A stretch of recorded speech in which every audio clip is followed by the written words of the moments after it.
Karim Benzema a pratiquement unfollow sur Instagram la majeure partie de ses coéquipiers de l'équipe de France.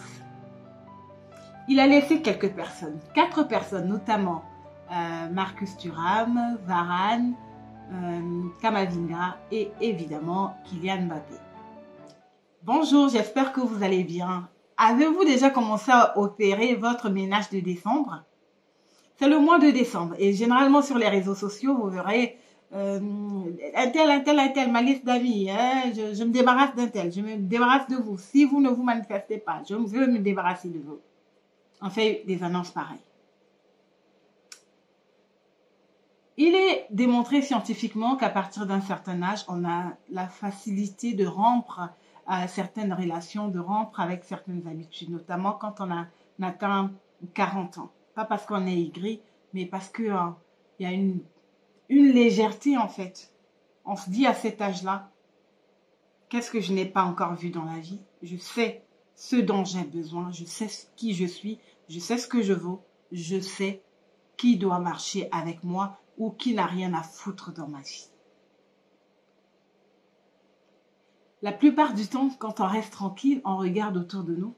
Il y a certaines personnes, on se dit qu'est-ce qu'elles font véritablement dans notre vie ou qu'est-ce que nous faisons dans la leur, qu'est-ce que nous leur apportons. Si vous regardez bien autour de vous, vous avez toujours cette personne, un contact assez intrusif, qui appelle tout le temps, qui cherche à savoir davantage des choses sur vous. Et quand, par naïveté ou par ignorance, vous dites, ah, par exemple, j'ai fait ci, j'ai fait ça, ou j'étais avec un tel.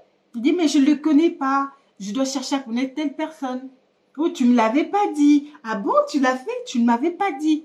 C'est comme si on se sentait obligé de décrire, d'expliquer notre vie à ces personnes-là à la lettre. On a des personnes intrusives. C'est pas une forme de gentillesse. Et si vous regardez bien, vous observez bien, ces personnes ont barricadé leur vie. Il y a des barricades autour de leur vie. Vous n'avez pas accès à leur vie. La plupart des personnes que nous appelons amis ne sont pas nos amis. On ne les connaît pas. On est entouré des personnes qu'on ne connaît pas. Et même les personnes qu'on croit connaître, qui nous accompagnent. Mais on marche avec des amis espions. Des espions en fait. Des personnes qui sont avec vous pas parce qu'elles vous aiment, mais parce qu'elles ne veulent rien rater, aucune miette. Elles ne veulent rien rater de votre vie. Elles sont là à vos côtés. Elles vous accompagnent à chaque chapitre pour ensuite avoir de quoi nourrir leur propre vie. Tellement minables. Tellement minables. Elles se nourrissent des histoires des uns et des autres. Et c'est comme ça que ces personnes passent leur vie. Souvent au téléphone. On finit de causer pendant plus d'1 heure de temps. 1 heure, 2 heures avec un tel. Et ensuite, on appelle une autre personne pour rapporter ce qu'on s'est dit avec un tel. Ensuite. Et c'est un cercle vicieux, infernal. Et quand on se rend compte, on constate autour de nous qu'on a de telles personnes. C'est le mois de décembre. Le ménage de décembre s'impose.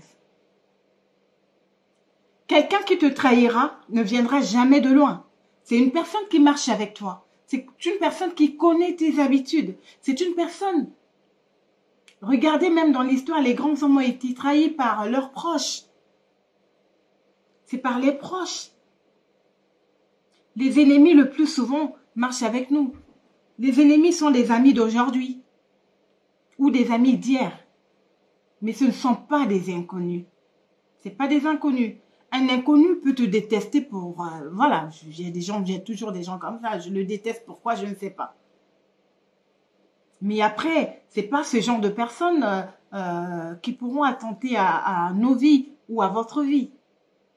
C'est des gens qui marchent avec nous, qui sont là au quotidien, qui nous observent, qui de fois vous jalousent, on ne sait pas pourquoi. Et pour revenir sur le cas de Karim Benzema, après tout ce qu'il a subi en équipe de France. Certaines personnes ne voulaient vraiment pas de son retour et il l'a su. Peut-être parce que sa présence aurait modifié leur positionnement sur le terrain. On a vu certains joueurs disparaître quand Karim Benzema était là. Et son absence a libéré aussi quelques joueurs qui étaient pratiquement fantomatiques le peu de moments qu'il est revenu en équipe de France. Et s'il l'a fait, il a peut-être ses raisons. Et nous, qu'est-ce qu'on apprend de cette expérience? Qu'est-ce qu'on apprend? Regardons autour de nous. Qui marche avec nous? Dans les métiers que nous faisons, par exemple. Qu'est-ce que ces contacts nous apportent? Est-ce que ces personnes nous accompagnent dans notre expansion? Est-ce que ces personnes nous accompagnent dans notre évolution? Est-ce que ces personnes contribuent à notre épanouissement? Si ce n'est pas le cas, la vie est courte. Il faut voyager léger. Un ménage s'impose autour de soi. Observer les relations, toutes les personnes. Et être en paix, c'est aussi ça. S'en débarrasser, se détacher simplement, sans dire quoi que ce soit. Sans rien dire, juste se détacher et continuer sa route et faire sa vie. Pas d'explication à donner à qui que ce soit. Pas besoin d'explication. À moins que ce soit vraiment des personnes qui comptaient, de bonnes personnes qui chercheront à comprendre. Mais si c'est des personnes toxiques, pourquoi s'encombrer de ces personnes? Un ménage de défense s'impose. Et chacune de nous observe autour. Et on se dit, un ménage s'impose. On est en décembre. On ne va pas rentrer en 2023 avec ce qui n'a pas marché en 2022.